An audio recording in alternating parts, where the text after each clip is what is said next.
Hey guys, so earlier today some news came out about Bancor. Bancor is a decentralized exchange slash liquidity protocol.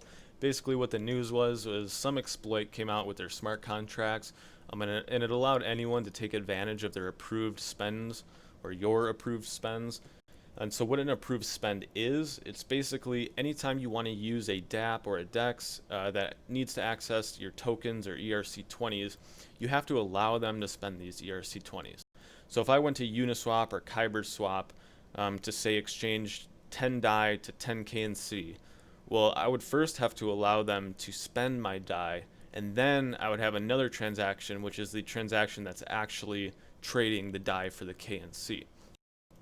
Now, this is good, but with DeFi, for whatever reason, I guess it's a standard to approve almost unlimited for the token. So, instead of, say, only approving my wallet and that contract for 10 DAI, which is the trade I want to make, they're just going to approve it for unlimited DAI anyway.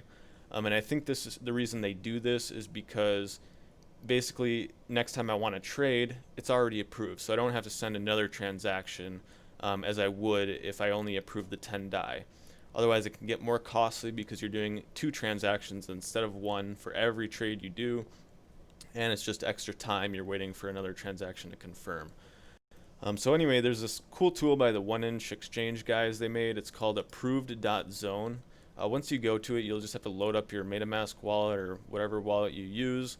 I've already loaded mine up in this case, and so after that, you'll see all my approved spending. So all these tokens in the middle here, these are all tokens that this contract on the left is able to spend. And under allowance, it shows how much it's able to spend. So this contract can spend unlimited KNC, unlimited WETH, wrapped ether, and so on and so forth. And if they don't have unlimited, it's usually some crazy amount that, might as well be unlimited. Some contracts like this one here, you'll be able to see they took, proper precaution. They're only allowed to spend up to 10 DAI of mine.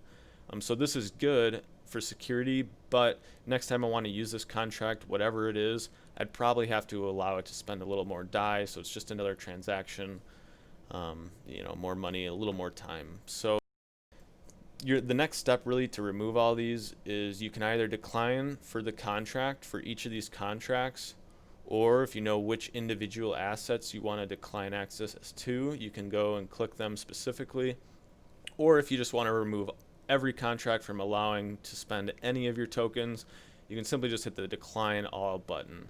So in my case, I use Kyber a ton, so I'm not too worried about declining access to these. It would save me a little more money if I don't. So I'm more worried about these. But for the video purpose, I might as well just hit decline all instead of going through each one. So once you hit decline all or decline whatever you want to do, it's going to create a transaction for each one of these. So bear in mind, this is going to be a little costly to decline all of them, depending on how many you have approved.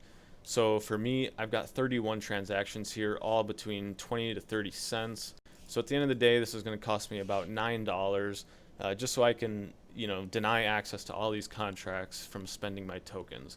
$9, might be costly for a fee, but if you think about the amount of money it might save you should a contract get exploited, it's definitely worth it.